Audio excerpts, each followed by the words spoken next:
Our team coverage of the tragedy continues. So far, we've examined the physical toll the explosion has taken. Jeff Hager now with how crews are helping with the emotional, psychological pain that people are dealing with.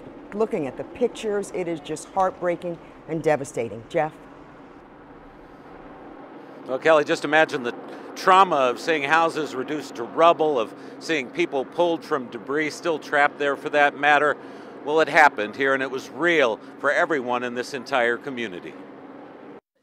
Still on crutches from injury sustained in a recent head-on collision, he was like trying to balance me. Neshe Bond dismissed any thought of her own injuries, running to help pull victims from the rubble, following the blast just down the alleyway from her home. We heard a woman just screaming, "Help, help," and she was just covered in debris. The roof was on top of her. We were just grabbing stuff, grabbing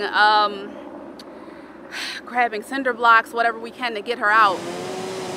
Her life-saving effort caught up with her once emergency responders arrived on the scene. I think it was more so the rush of adrenaline. I didn't feel it, and then once the adrenaline wore off, my back was in excruciating pain, so the medics had to come over and they had to cart me off to the ambulance and take me to the ER.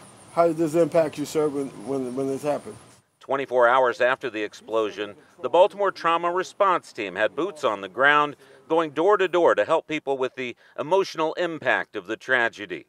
Dr. Andre Humphrey serves as the team's commander. You don't have to be on the battlefield and be in war.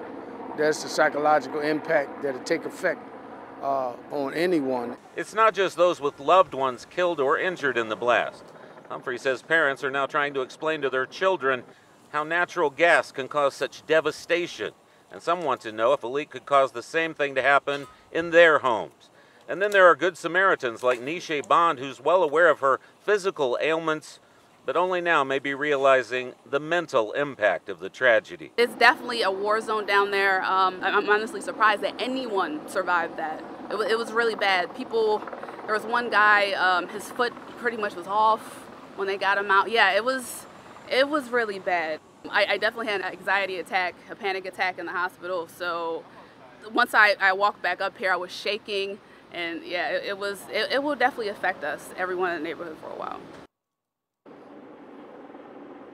In a city with more than 300 homicides per year, this trauma response team typically shows up at shooting scenes, working with victims' families and friends. But this just goes to show you that the mental anguish that comes with this trauma can surround any tragedy, including an explosion and subsequent collapse. Reporting in Northwest Baltimore, Jeff Hager, WMAR 2 News.